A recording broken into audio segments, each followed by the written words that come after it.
Hello everyone, চলে এসেছি travel mini blog part 2 নিয়ে, যেটা স্টার্ট হচ্ছে আমাদের বাস থেকে নামার একটু আগের মোমেন্টেই। কেননা 30 মিনিটসের মধ্যে আমরা আমাদের লোকেশানে পৌঁছে যাব, বাট তার আগে একটা হল্ট ছিল। তো আমাদের লোকেশানে পৌঁছে আমরা ব্যাগপত্র রেখে ফ্রেশ হই, জাস্ট বেরিয়ে পড়ি আবার। বিকজ পাহাড়ে এসেছি, পাহাড়ি মোমো না খেলে তো আর কমপ্লিট হবে না, মানে শুরুই হবে না আসলে বলতে গেলে। তাই জন্য আমরা আগেই বেরিয়ে পড়ি অরুণা থেকে একটা পাহাড়ি মোমো খেতে, এবং খুব টেস্টি, খুব জুসি মোমো ছিল। সেটা খেয়েই আমরা রিটার্ন করে যাই এবং রেস্ট নিয়ে ডিনার করে ঘুমিয়ে পড়ি। দেন পরের দিন সকালবেলা বেরিয়ে পড়ি আমাদের একটা ছোটো ট্রেকের উদ্দেশ্যে। এবার সবার যেটা জানার কথা, সে আমরা কোথায় এসেছি।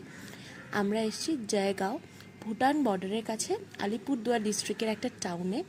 বেসিক্যালি আমার একটা কলেজ ফ্রেন্ডের হোম টাউন এটা। তো আমরা ওর বাড়িতেই স্টে করছি দুদিন এবং আশপাশটা ঘুরে দেখব।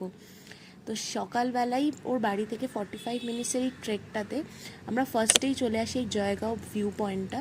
খুব সুন্দর, আশপাশটা খুব শান্ত, এবং এখান থেকে আরও ওপরের দিকে আমরা উঠছি দাঁড়া ভিউ পয়েন্টটার কাছে যাওয়ার জন্য। বিকজ আশপাশটা দেখতেই পাচ্ছ এত সুন্দর গ্রিনারি, এবং এখানে খুব সুন্দর ঝর্ণাও ছিল। কিন্তু যেহেতু আমরা গরমকালে গেছি একদম, তাই জন্য না অতটা জল ছিল না। মানে বর্ষাকালে গেলে ওখানে খুব সুন্দর ঝর্ণাটাও দেখা যেত।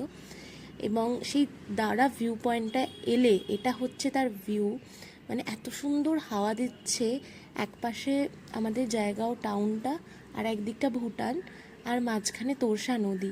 মানে খুবই সুন্দর দৃশ্য। আমরা ওখানে অনেক ফটো ভিডিও তুললাম এবং আমরা খুশিতে পাগল হয়ে গিয়ে এখন এসব মিম ভিডিও বানানোর চেষ্টা করছিলাম একটা, বাট বুঝে গেছি আর সম্ভব নয়। তো যাই হোক, এতটাই আজকের মিনি ব্লগটা। দেখা হচ্ছে পার্ট 3-তে। Stay tuned, bye by.